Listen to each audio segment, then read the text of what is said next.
if I'm running, something's probably chasing me. But there are runners out there, I have been told, and there's something called the runner's high. And forever, we were just told that that was endorphins, right? You feel good at mile 7 somehow because of endorphins. And it actually turns out that half of that blissful feeling is anandamide. So it's an endocannabinoid. It's not all endorphins. And so being able to support your endocannabinoid system and not even realizing you were by running, I think has been super. Hey guys, it's Mandi with Global Hemp Association. I wanted to say thank you so much for joining. I'm excited about the opportunity to build a relationship and connect this supply chain. I mean, after all, that's why we started the association. Our association was built on the foundation of connecting supply chain, building relationships, and helping you grow your business. Anyone from farmers, manufacturers, and distributors, people that are passionate about the supply chain, and those creating products selling into biofuels, plastics, textiles, construction, and building materials.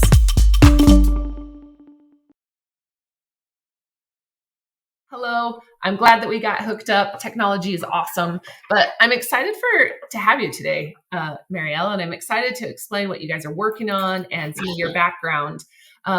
Before I spoil it, or before we go into this, I want to remind everybody, when you do log in, please let us know, say hello. We'd love to give you a shout out. If you have any questions, don't hesitate to drop in. Oh, it looks like somebody does say it. Hello, we are live. And Cody, hi, it's good to see you traveling from Vegas. But join us, let us know that you're here, say hello, drop any questions. I'm really excited about the conversation and potential collaboration, but more importantly, to share what you guys have going on. So Marielle, will you let me know a little bit or share what's your background? How'd you get into this? What are you working on? Absolutely. So I'm super excited to be here. So thank you for the invitation.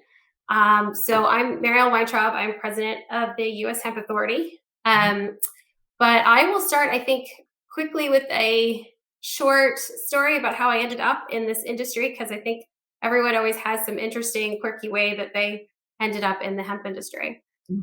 So I was working at the time for a large lab called Covance that was out of Madison, Wisconsin. It's now part of the Eurofins laboratories. And I was at an event in Boulder, a dietary supplement event, and someone came up to me and said, "Will you guys test CBD?" I have a Ph.D. in neuroscience. I spent a very long time in school, and I look at this guy and I was like, "What's CBD?" And this was in very beginning of 2016. He goes, "Give me 20 minutes after the show's over, and if you are not super interested, I will go find another lab." And I'm like, "Okay, great." So we ended up meeting up. He told me about it. I immediately called my dad, because my dad's a physician, and I said, "Have you heard of this?" Now, mind you, we live in Texas. We were way behind the 8 ball when it came to CBD. And he goes, "I'm not really sure what it is or if it works, but I do know that I have patients leaving Texas and moving to Colorado because of it." And that's what really piqued my interest. I started to do some research, and then I found myself fascinated with all the possible benefits that CBD and really hemp could have on our lives and integrated in our lives. And so it took about 6 months and about 6 layers of lawyers at Covance, but we were one of the first large global company or global labs to start testing hemp, and actually created what is now the AOAC first action method for testing potency in cannabinoids. So it turned out that person I met, he's not super connected in the hemp industry anymore, but it was Graham Carlson, and he was one of the original CFOs of Charlotte's Web. Awesome. So that's where all this started. So honestly, it was an accident, but it was a very happy accident. So, okay. So what's it looked like since then? Since then, so I ended up working for Covance for a while, turned into Eurofins. We continued to build the hemp industry testing through Eurofins. And then I decided to get out of the lab scene and actually went to go work for originally one of the hemp companies that didn't make it, that were making isolate when the crash occurred. And then I left that and ended up in the current role I am in, which is I am the head of scientific research and development for Zilis. So I'm still in the hemp industry. The reason I have a day job is because the US Hemp Authority is all volunteer. So we don't get paid when we volunteer with the US Hemp Authority. So it is a labor of love. And the whole idea behind that was to find a way to make sure that the hemp industry could survive and thrive. We wanted to make sure that this was back in 2016, 2017, that no one had what we referred to as a 60 minutes moment and brought down the entire hemp industry. And by hemp at this point, I'm talking about extracts at that moment. And brought down the entire hemp industry because they weren't following manufacturing processes, good ones, that they weren't following SOPs, that they weren't testing hemp for what makes it risky. And that's when the idea of the Hemp Authority, the US Hemp Authority, came to light, was to create standards for the hemp industry that were written by people in the hemp industry. Okay, so I want to back up for a couple things. Just now you said they're not testing for things that make hemp risky. For those that are listening that may not understand, what are those things to be aware of? And as a consumer, right, what do those consumers need to know? And because this really speaks to what you guys are doing at the US Hemp Authority. Right. So the wonderful thing about hemp is it is a phytoremediator. What makes hemp very scary when you're trying to turn it into finished products that are going to be ingested is that hemp is a phytoremediator. So the idea there is you want to make sure that if I plant hemp and I plant it in an area that is high in heavy metals, or in an area that for some reason was high in pesticides and those pesticides are still in the ground, hemp is going to clean the earth for us. However, if I then harvest that plant and extract cannabinoids to, let's say, make a tincture, the heavy metals, the pesticides, all that is coming with it and will end up in your finished product if it's not correctly processed. So the idea there is we wanted to make sure that people recognize how wonderful hemp is as a phytoremediator, but how that can cause problems on the backside. We also wanted to make sure farmers recognize this, because if farmers want to sell their harvest to people that are creating products that are going to be ingested, they're going to need to know what was in the ground and what could possibly be in their biomass. And therefore, where the product's sold into or what product it's used for, right? It's the end product of what you're doing with it matters when you're selling it to someone. So if it's grown in an area that might be high in heavy metals, but you're making a fiber to create t-shirts, that's not as big of a deal than if you're trying to create a product where you end up with a tincture or cannabinoid-based product that's going to be ingested. Yeah, concentrate with high metals or pesticides or any of it. Right. Okay, so now I want to go back to when you first started testing CBD or heard of it, right? You kind of had your aha moment for your dad to say that patients were leaving Texas to move to Colorado. But on the science side and understanding that that's your background, like what did you find initially to say, guys, this is it, and we've got to dive in, and I'm going to invest now my entire career to advancing and protecting the industry? Like what science are you really, what have you found? Well, so I was trying to figure out, so all I did for 8 years was study the brain, right? I know a lot about a really little tiny area of the brain. And so Which is a lot. Right, it's a lot, but it's also like this much of your body, right? So I started to research CBD, and then I found cannabinoid receptors. And then based on cannabinoid receptors, I found the endocannabinoid system. And then I got angry because I have no idea why I wasn't taught this in grad school. It didn't make any sense.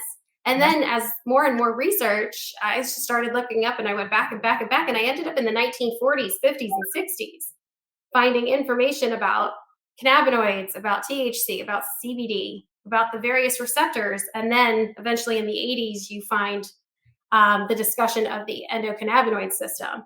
And basically, it's like this primary system that is interwoven into all your other systems and yet never gets spoken about in grad school, never gets talked about in medical school, and really could support these underlying issues that people have without recognizing it. So it's like if something's wrong with your heart, people immediately go to the cardiovascular system. But what if it's lower than that? Right? What if it's under that? So. Okay. So what have you found? Talk to me. As we just talked about before we went live, right? The majority of our conversation has been focused around fiber. And so I'm asking, I know most of the conversation in the industry has been focused on the CBD and the science behind the medicine, right? Right. Yeah. So just what are the top few things that that really excite you? Sure. I can totally geek out on you. So if I get too busy, let me know. All right. Okay. So understanding that the endocannabinoid system is made up, it's a very large network in your body Mhm. of receptors, a large network of actual cannabinoids. So you have phytocannabinoids from the plant. But interestingly, when it comes to the way that they connect to our own receptors that already exist, they are almost identical to endocannabinoids. So cannabinoids we make within ourselves. Mhm. So there is a plant out there that was somehow designed to work properly with receptors that we have available in our body, Mhm. and that most of us are deficient of because of prohibition.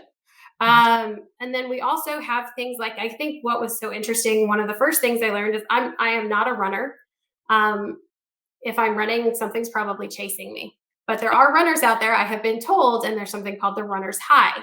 And forever, we were just told that that was endorphins, right? You feel good at mile 7 somehow because of endorphins. And it actually turns out that half of that blissful feeling is anandamide. So it's an endocannabinoid. It's not all endorphins. And so being able to support your endocannabinoid system, and not even realizing you were by running, I think has been super fascinating. And so it's just Wow. the entire way that the network of receptors and compounds and also enzymes works in our system to really reach the concept of homeostasis, of inner balance. And then past that, I think my next obsession is the entourage effect. So, which is when you actually want to keep the plant as whole as possible. Um, I guess that normally people hear it as the whole is greater than the sum of the parts. Mhm. And what was found in science is that if you keep these compounds together, what were once thought of as inert or non-active compounds will become active when they are in this group. So I found that fascinating that if you leave nature alone, it actually works more efficiently than if you try to, let's say, isolate it. So, See, this stuff excites me. I hadn't heard about the runner's high, and that's pretty exciting. Very, very cool. And of course, the yeah. whole time you're talking, I'm like, I've got a whole group of people that I'm going to send this to. He was like, look at the geeking out that happened on the show today.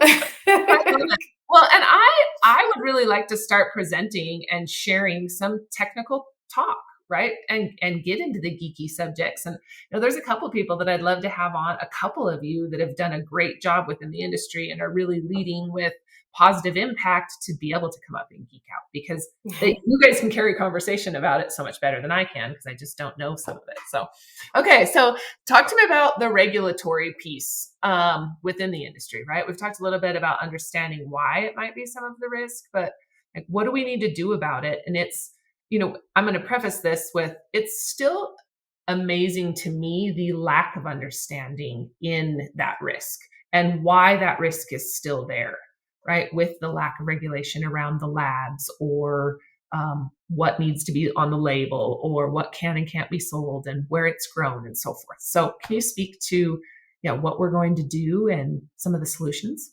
Sure. So we have to kind of look at this almost in layers because we have to worry about regulation as it comes to the plant. That one's pretty understood because we have the Farm Bill, which you're either under a certain point or you're not. So you're either under that 0.3% of total THC, the Mhm. total THC wasn't defined so well, or you're not. And then past that, so you want to be able to use reliable testing. Mhm. But because there wasn't this huge need for this test, standardized testing hadn't been created yet. So basically, that means if you send your sample to one lab, you could get a totally different answer than if you send it to another lab. So I'm Mhm. a part of AOAC CASP. AOAC is probably one of the most well-known um, standard writing groups, but specifically for methodologies, for scientific methodologies. Awesome. So it was a chemical, like a chemistry group. And they have the what they call it CASP. So Cannabis Analytical Science Program, I believe is what CASP stands for. And what we do as a group, and those of us on the expert review panels, is we ask different labs to send in their methodologies, and they ask us to pick the ones that appear to be meeting our specific set of standards, and then that is published.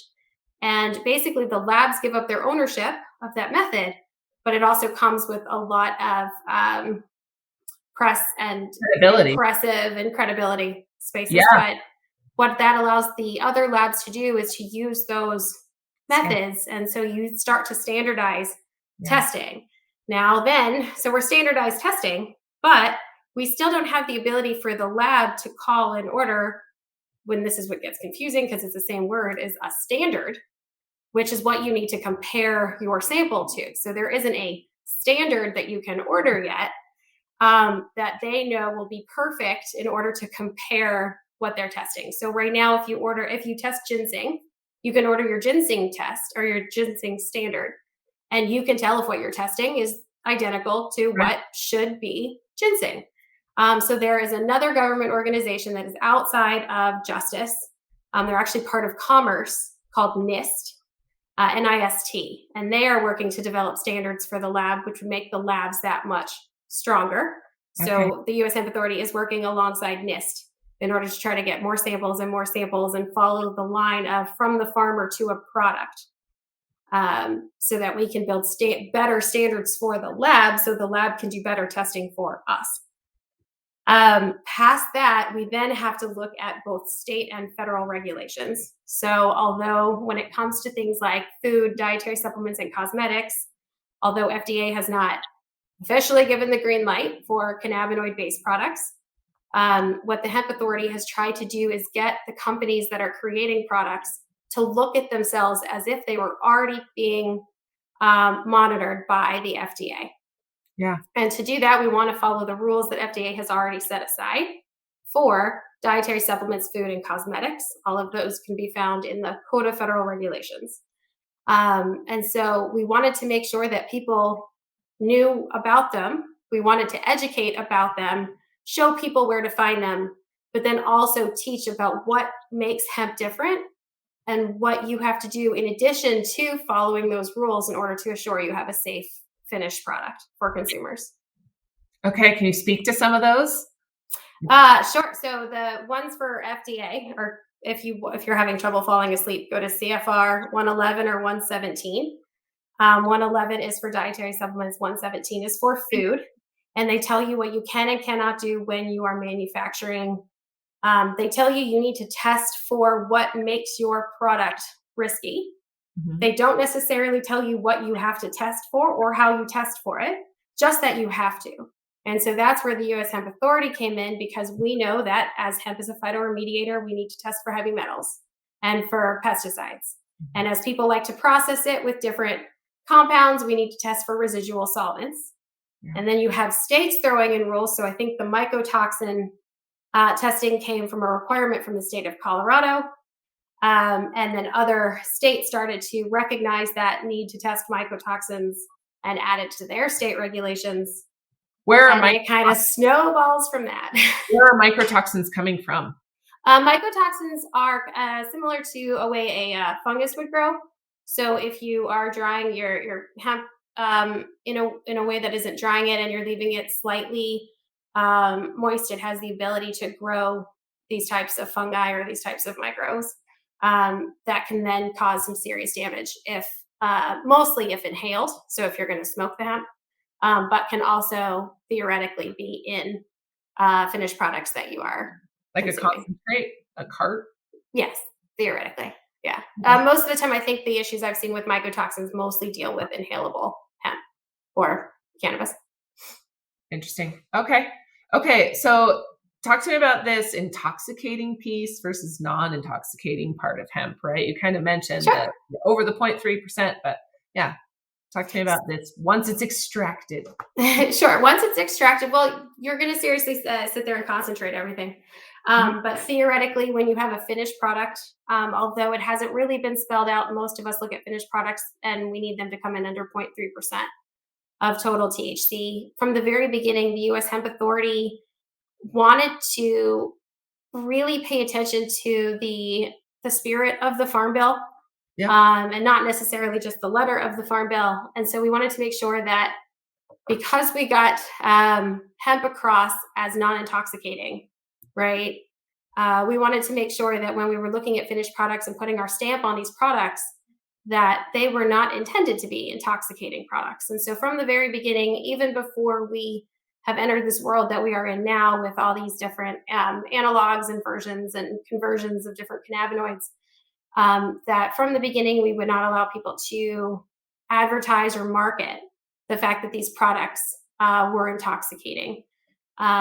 This ended up being an interesting concept more recently. So back in March, when a group of people wanted to get their Delta 8 products certified by the US Hemp Authority, but they were being marketed as an intoxicating product and therefore could not qualify under our regs or under our standards.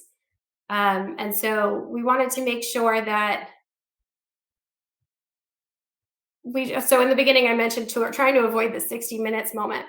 And the concept there is we want to make sure that FDA approves our existence. We are still not legal according to FDA, or at least the concentrates are not.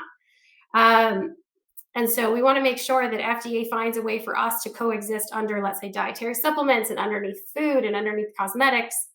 And we don't want to give the FDA a reason not to allow us to exist as an industry. And what we've noticed lately is because of this, we're having these more and more of these products be developed with intoxicating intention, that it actually is causing a rift in the hemp industry itself. So now we're fighting ourselves as opposed to working together to try to get logical legislation passed. Yes. And then we're also having to show FDA that this is not hemp. Because we still want our hemp industry to exist. Right. And so it's been a very rough road lately, only because chemists are brilliant. They're going to continue to be brilliant. I was at the Southern Hemp Expo show in Raleigh. And right before I went on, I was walking the floor and I saw a cardboard sign that says, we sell, I think it was HHC here. And I walked onto the stage and I was like, does anyone know what HHC is? Like, Google it. I was listening to you. I have to Google. Like, I didn't know what it was. And I'm like, oh, great. It's another analog. And so all of these are going to continue to pop up, right? I mean, chemists are smart and you can convert almost anything into something else. And I think we just need to step back and realize that we need to become federally legal first and have our industry exist on a large scale, because we need to stop fighting each other and get this done. And these intoxicating products are kind of not only causing a rift in the hemp industry, but also causing a rift between the adult use industry and the hemp industry, which is causing a whole nother layer of competition that we really don't need at this time. So what is that story or that message that the FDA and USDA need to hear from the industry so that we can move this forward? You know, what is that? And what are you guys working on to get it there? It's really so the US Hemp Authority is a certification program. It's a standards writing program, and we offer that to help support either federal regulation or different states. We're working with different states to figure out if we can deal with this state patchwork that we have now. So as I work in the industry, I also know how many labels we have had to throw out because depending on what state we're selling in on which day of the week, the statement about 0.3% THC changes. And I don't want to have to create a label for Louisiana and a separate label for California and a separate label for New York, because that's just not commercially the management. Take the label side out, right? But the management of what's shipping where based on label, that's ridiculous. And Oh yeah, no, absolutely. And so, I mean, thank God I'm not supply chain, but but I am part of quality, right? And so we do have to make sure the labels are accurate. And what we're trying to do here is try to get state by state by state instead of having this crazy patchwork. We're trying to see what we can do to have this certification be accepted in those states if you're coming in from out of state. So for instance, in the state of New York, if you're in state, you're going to have to apply for their license. They're going to do an audit.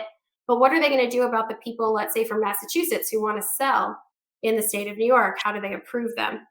They don't have the manpower to send people out to audit everyone in Massachusetts who wants to sell in New York. So the idea there would be to work with the different states in order to get them to accept an optional certification. Sort of like if you want to sell in Whole Foods, you either need to have a USDA organic seal or the non-GMO butterfly seal. And so it would be that kind of concept where they're like, okay, you can sell here if. And so we're working with them on that currently. Yeah. Okay. Daryl had some good comments or questions. How are certified organic farmers being allowed to forego the market products without testing by states, by stating they are certified organic? The issue is that they are primarily outdoor growers, and crop dusting drift is a real serious problem in the agriculture fields. Do you have? So I don't know a lot about the what the farmers need to do in order to be certified organic. I do know that when the products are certified organic, that doesn't stop them from applying to be US Hemp Authority certified. We do not mandate for groups to be certified organic.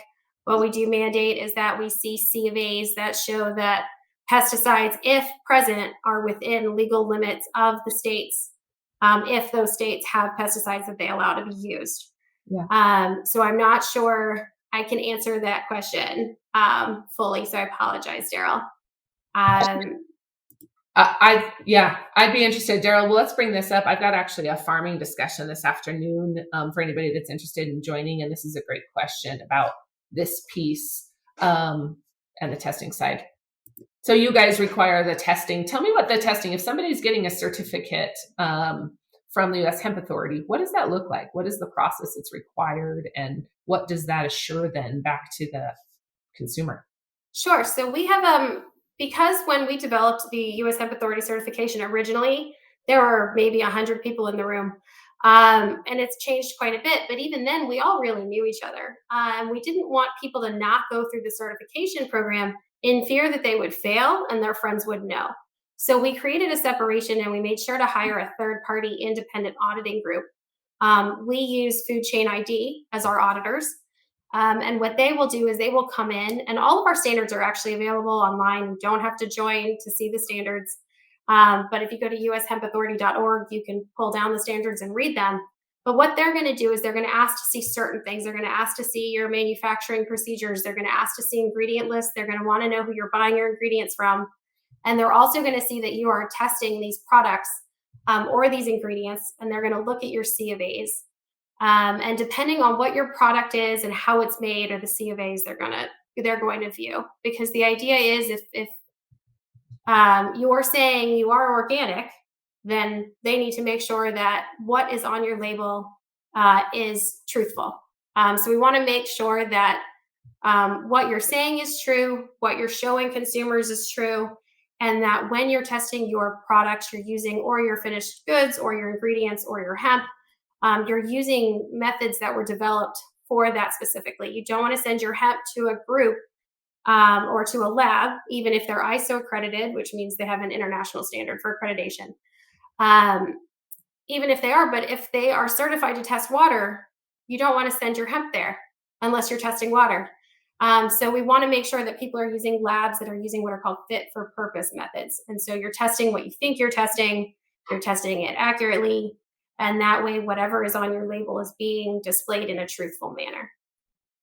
What do you think a time frame is to iron out this piece, and the process, so that there are, what'd you call them, true fit or fit?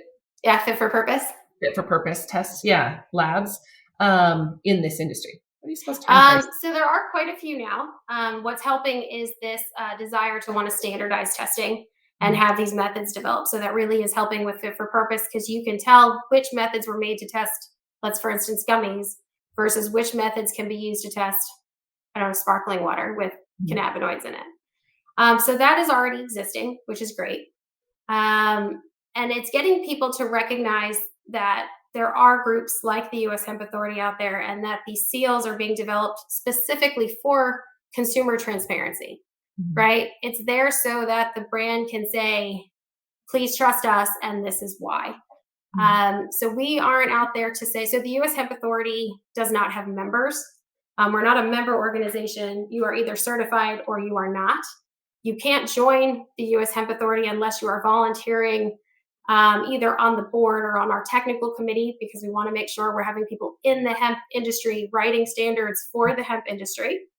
And you can also be a part of that because we have public comment periods anytime we feel like changing or adding standards.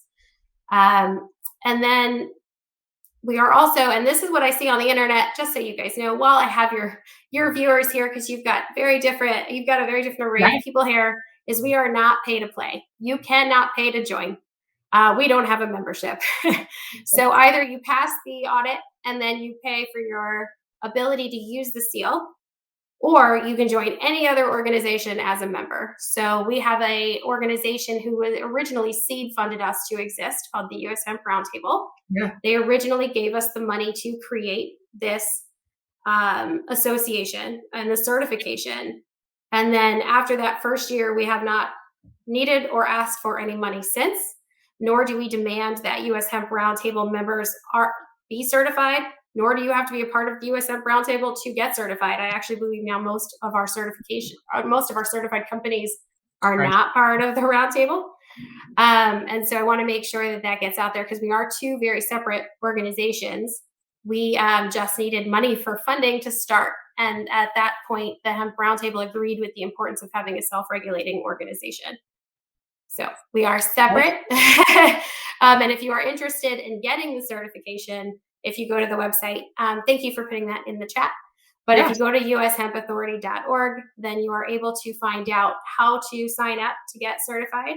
And what you'll notice is actually when you click on the link, it's going to bring you to another website. And that website is the website of our auditors.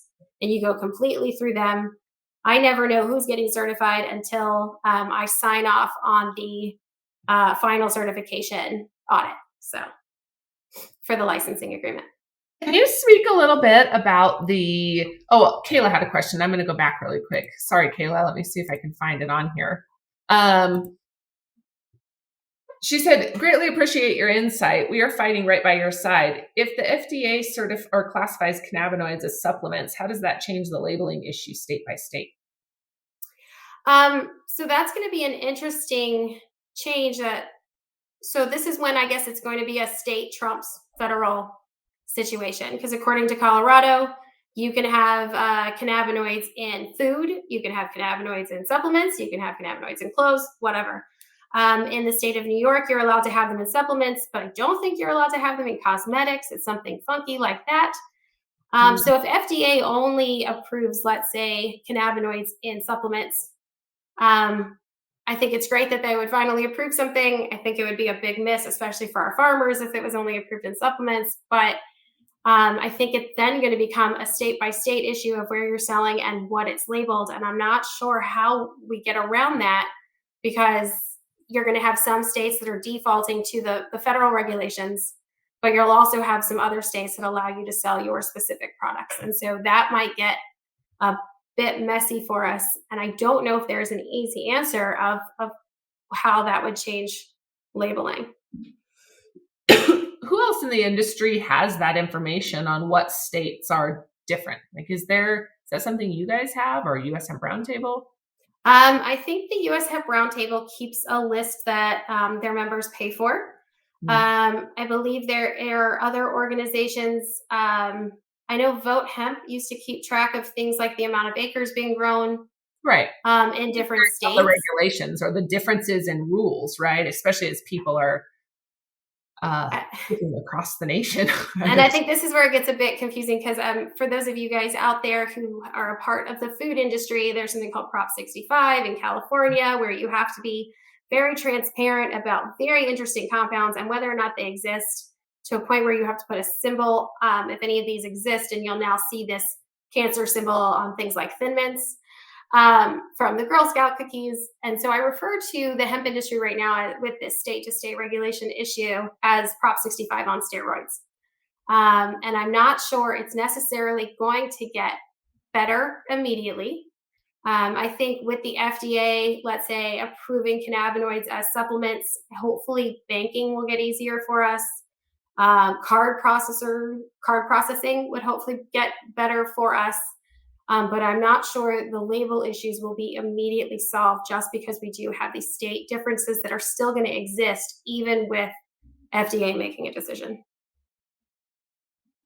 Okay, so I think Kayla is trying to clarify. I don't know if you saw this on here. It says not in supplements if it's classified as a supplement. If the FDA classifies cannabinoids as supplements, how does that change labeling issues state by state as supplements versus? I don't know if I necessarily see a difference because I know right now we're selling cannabinoid products as like tinctures as dietary supplements. Well, some of us are. I gotcha. And so I'm not sure that it would change my answer.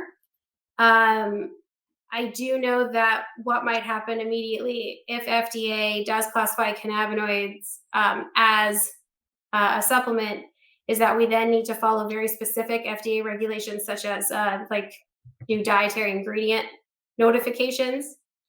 And so you'll almost need to have approval before you send them or before you sell them federally. But I don't know if that clarification helped. So I'm sorry. You can try again, Kayla, and I'm happy to reread it. No, that's okay.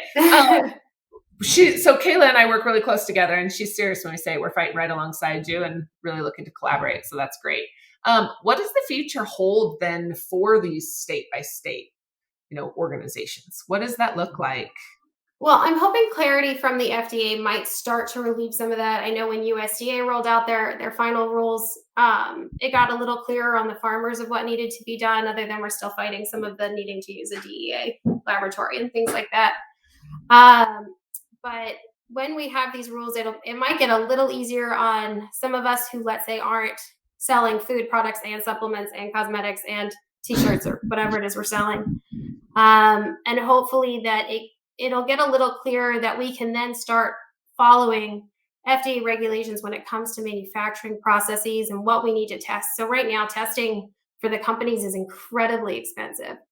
In order to sell in different states, I have to meet different pesticide testing regs. So testing is incredibly expensive. So if you're looking at pesticides, it's going to run you upwards of $100, $500, $1,000 a lot number just to get your pesticides tested. And in the world of FDA, I'm only responsible to test what I know is a risk for my product. So for instance, if I know that the farmers I'm buying from keep these logs, and let's say they are organic, it would cut down on the number of pesticides I would have to test because I would just need to be aware of what's being used around them for, let's say, drift purposes, right? Or if I'm using CO2 to extract my cannabinoids, then there really isn't a good reason to spend a ton of money testing residual solvents because I'm not using residual solvents, where right now we're all spending money on all of these different tests just to satisfy state regulation requirements. And it really doesn't follow a logical method of why I should be testing a product or how I should be testing a product. Right. Well, and you just brought up, bringing it back to the drift crops, right? And making sure that the person that's growing is aware of that. And I think that that's a big concern, especially as we're figuring out, how far are these crops or are these chemicals drifting? Right. How are they traveling and where are they traveling? And are they in the water or yeah. So we do certify farmers. We developed our standard to help farmers because what we didn't want to have happen is farmers grow a crop expecting to sell it into the food industry or into the dietary supplement industry and realize that they can't because there's something in their product there's something in the crop that causes an issue for the manufacturer. And so we do certify farmers. We're trying to work with a couple of gap groups in order to create almost an equivalency. And that way it becomes more useful for the farmer to have the certification. But until then, anyone is welcome to open the standards and check them out because the idea there was to help educate. And so we want to keep the farmers from being blindsided from manufacturers or processors on the testing side. I would love to share a link through our farming portal in the Hemp Hallway so that people have access to the resources. Absolutely. That's really cool. Somebody just asked, and thank you for asking, and thanks for joining, everybody. Are you open to additional third-party auditors for US Hemp Authority? So right now we do strictly work with the with Food Chain ID. They have actually helped us develop the standard and to evolve the standard, and so right now they are our only third-party auditors for this certification. Okay. Talk to me about future plans then for as the industry is advancing and we're working our guts out on the fiber side. What does that work? What does that look like as far as the testing and rollout of that program? So ever since the start of the US Hemp Authority, our goal was never just to be the certification for extracts. That was never the goal of any of us in this industry. And so we have always wanted to expand it. So we started with food, dietary supplement, and cosmetics because there was a real need for standardizing those products. And there was also kind of an existing blueprint as it came to FDA where we realized there was a serious education gap. And so we wanted to help those people originally so that we could make sure we had an industry that could grow. We have always wanted to add a seed and a fiber section to our certification. We have to get more interest, and we also have to get volunteers because, as I said before, no one is paid to work for the Hemp Authority. So we need people on a technical committee who are willing to write standards, who know their industry, and have the foresight to see things like fiber is most likely going to need a grading system at some point, right? Grade A, B, C, D, just like USDA does with meats.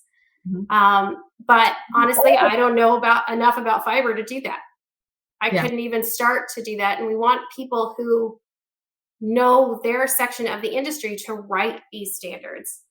And to keep it within the industry. What is the benefit? Can you speak to this a little bit about the benefit for industry creating its own standards compared to an ASTM or a standards organization coming in and creating them for the industry?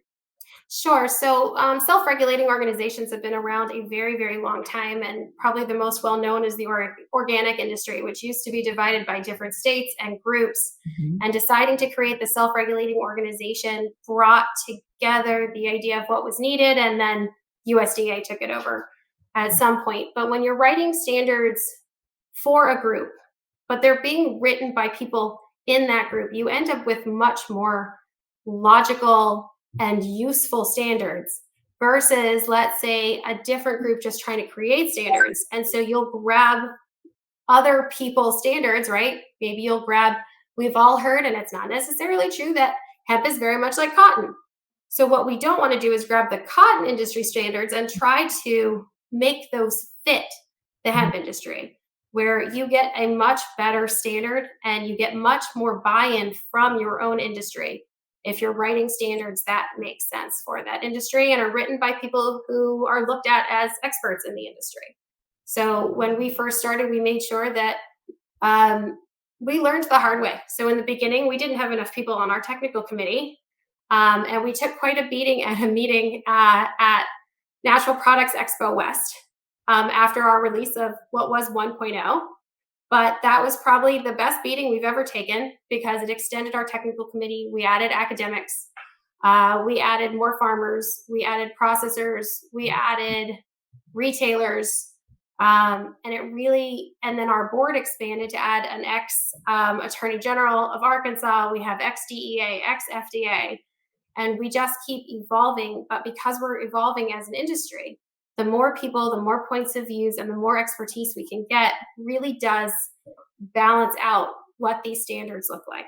So for instance, the reason we need people from, let's say, the fiber industry is because when we were just writing these for food and dietary supplements, we had a public comment period where about 2,500 public comments came in regarding GMO and not wanting to have GMOs in their finished products of hemp. And so that is what we agreed to.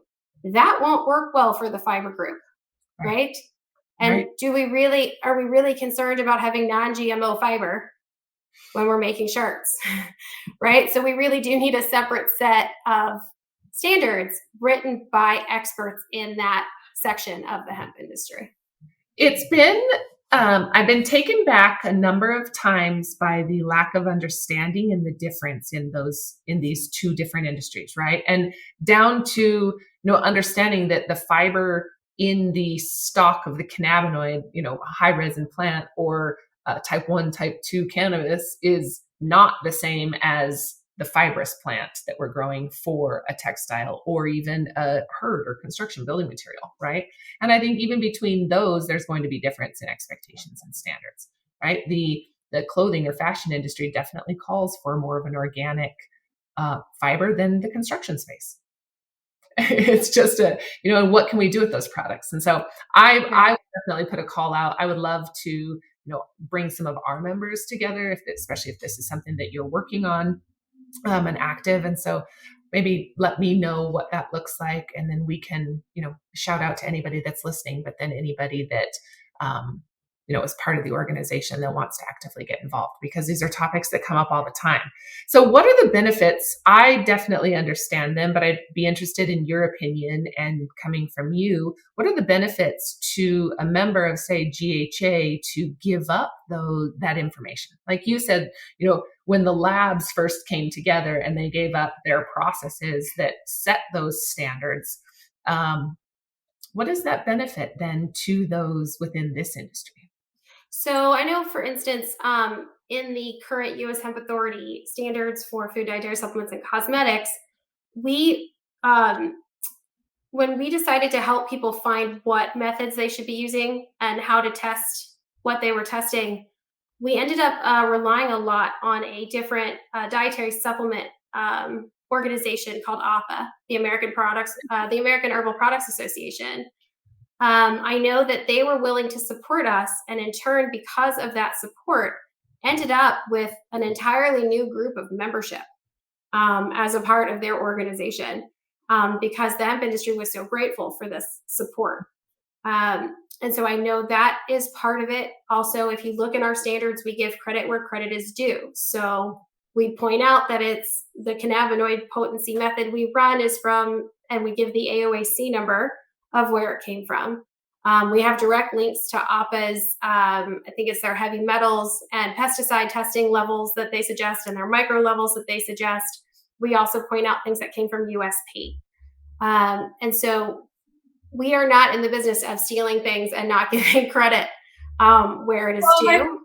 I think it goes back to, like, we're setting a standard. If we're doing it right in the industry, this is our way to rise all tides, right? Yep. To bring this and to protect that consumer so that we aren't poking a bear and fighting our own industry, right? If we can create a standard and raise that up, and that doesn't mean that your standard is going to be the standard forever, right? And understanding as things evolve, but being actively involved in that conversation helps on both fronts. Knowing where the industry is going if you're not there yet, and staying ahead of the game if you are setting that precedent. Right. Yeah. No, my intention was never to be a volunteer for free forever. Ever. I mean, as much fun as it is, we're fighting for the hemp industry to survive because we love the hemp industry. Yeah. So, I mean, if this all of a sudden wanted to be the USDA Hemp Authority certification, I don't think any of us would fight that. But the idea here is it has to exist first. We have to have the people behind it want it and request it. Some of the most gain we've had in this industry is because someone walked into a retail store and said, "Hey, what products do you have, let's say, the US Hemp Authority seal on it?"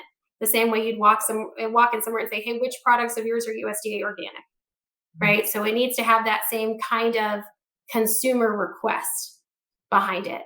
And then we need to have the volunteers. So like if you look at our technical committee, we don't hide anything. We try to be as transparent as we make all of our certification or our certified products, our companies be.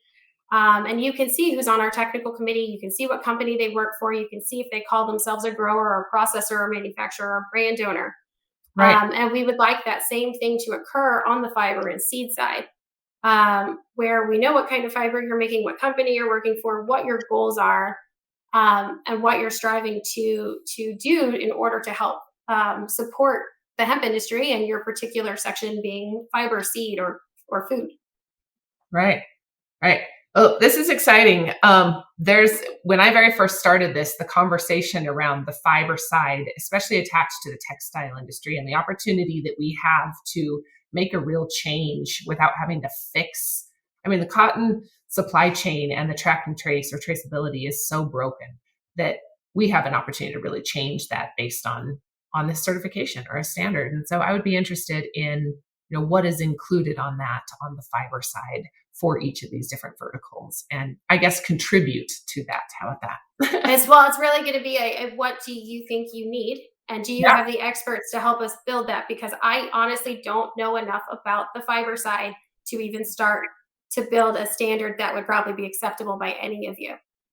So my goal would be to set up the meeting with our auditors, our food chain ID auditors, where we start building the standard, and then have those ideas come from you or your group in a group meeting, so that we can actually lay out what you would like it to look like, and see if we have the buy-in from other companies and consumers to make that work. Yes. Well, I would love to connect. We've got lots of people involved and lots of people that I think would be a great fit. I think it's a matter of collaborating and figuring out what that looks like to the industry. And we know that there's a lot. That's sometimes the most challenging part, is getting it started and figuring out what the structure is going to be. So yes. Daryl has another really great question. Daryl, thanks again for joining. Is the US Hemp Authority working with AOSCA on the C side? SE? IOSCA, the CP, like the C certification. Is that what you're asking? I think that's what he's asking. Okay. So we have not started to work with IOSCA yet, because we haven't developed that seed side. It would definitely be something we would be interested to do if we had enough push to support the seed side of a US Hemp Authority certification. What we don't want to do is just double up on certifications for no reason. So people are asking why you need the US Hemp Authority certification if you, let's say, you have a GMP certified seal on your product, and the difference there is GMPs and what makes hemp risky are two very different things. So if there is something we can contribute that's not covered by IOSCA, then we would be happy to absolutely build standards for that purpose. What we don't want to do is just add another standard that really doesn't stand alone on its own. Agreed. Well, and outside of the nutraceutical or the food and beverage side, right, there's LEED certification and there's GOT certified within the textile industry. And so, those are also broken, and there's also some concerns, and hemp still brings so much value that isn't outlined within those certifications. And so I'm with you. It's a matter of, is it to recreate an existing, or is it to fix what's there? And what is the role? And so, I think those are discussions we could definitely have, and I'm excited to have. So who in the industry is doing things right? Who would you highlight? I'm curious as to who should we be paying attention to and really look for? So I like to separate things out. I like to look at brand owners separately, then retailers separately, then manufacturers and laboratories. So laboratories, we are always pushing people to use ISO, it's 17025, but ISO certified laboratories that are using fit for purpose methods. A lot of that has to do with state regulations, but a lot of that has to do with using people that can test what they say they're testing. If we're looking at manufacturer processors, I would like to draw your attention to the certified groups from the US Hemp Authority certification, because that they've had third-party oversight. What we want to make sure to do is give consumers an easy way to choose the product that is best for them. We require people to put the country of origin for their biomass on their label, not saying that one country is better than the other, but we want to make sure that it is transparent and makes sense for that consumer. And also, because our seal says US Hemp Authority certified, we want to make sure that we aren't falsely giving people the idea that all the hemp may be from the US. So you can tell where your hemp is being grown. In addition to that, we have a lot of brand owners. So I know when my mom's friends call me to find out who they should buy their hemp or their products from, I send them to our certification site. and say, I trust the people on this list, and I know they're being certified. Our certification is yearly, so you won't get to stay on that list if you don't pass it yearly. And so it does add some oversight in a world where there are a lot of players, and not all of them are out for the common good. And so it does give you a way to start understanding who is who in the hemp industry, what growers you may be interested in, depending on what you're looking for. If you're looking for special genetics, it gives you an idea of where to at least start looking for people, and gives you an idea of those different groups like manufacturers, to be a part of the US Hemp Authority certification and be certified by the US Hemp Authority. You also, if you're a manufacturer, you need to be GMP certified. So it kind of just starts to narrow down your list of where you may want to go buy from. And other than that, I can't tell you who my favorites are. I love highlighting people that are doing it right? Either good people, good businesses. So you just let me know, how about this? I'll put this out there for any of your members or any people that you are involved with. We've created a platform to highlight them and to really get them on. And so same with anybody else that's listening. If you guys have people that you're specifically looking to hear from, I'd also like to know. We've got a great team that helps connect this. Tim Childs, hi, it's good to see you. And you've got a great question. Any labs testing for types of heavy metal contamination, asking for soil and also hemp products? Absolutely. So I know we use Eurofins. My company uses Eurofins to test for heavy metals and contamination. I also know that some very large farming groups use Eurofins. They use Pro Verde. And now, depending if you're in Colorado or not, the state of Colorado, if you're making a product in the state of Colorado, demands you use one of their state-approved labs. So that's starting to occur as well. And so you can check the labs that are approved by the state of Colorado, which I believe at this point are Aurora, Botanicor, Eurofins, and I don't know if anyone else has added. But what I would make sure you do before you just send a sample is speak to someone at that lab, ask them if they test pesticide or heavy metals in soils or pesticides in soils, and ask them for their list of ISO accredited certifications, but also what they were accredited for. And so not only can you get a list, but you can see that that the lab is ISO accredited, but you can see that it's accredited to test heavy metals. And you can see that it's accredited to test heavy metals in cannabinoids or in soils. So you can ask for that information before you guess and just send to any lab that's near you. And on your website, is there a place where people can go? So it's so much about what we don't know, right? I wouldn't know to ask some of those specific questions about being accredited or, the specific types. So is that on your website? So the fact that you need to be ISO accredited, use an ISO accredited lab is written in the standards. Luckily, our standards have gone from being like 88 pages to more like 20 something pages, and they're divided out by farmer, manufacturer, and brand owner. So you can just go to your section and see if you were to get certified, what we would require of you. And that's where you'll find that you need an ISO 17025 certified lab, because that might help you start to look. And then the easiest place to start is in your own state. But then if you need more help than that, if you send an email to info@ushempauthority.org, we're happy to help. But what we don't have yet and what we should have, and what I would love to add to our website one day, are more ancillary groups that we trust. Like if we find out that there are certain banks that will allow us to have accounts, if we find out there's certain card processors that will not kick us off 6 months in, that would be super great. I don't know if we have the ability to add that, so maybe that can go on your site. Absolutely. Well, that's really where we're building, right? Is this vetted portal of it's a toolbox, right, of businesses and resources that are both ancillary businesses and within the industry. So yes, that's definitely something, or potentially even, we'll talk more about it. Because that's something where I think the US Hemp Authority can help support the Global Hemp Association. So awesome. Tim had a question. Will they discern types of chromium?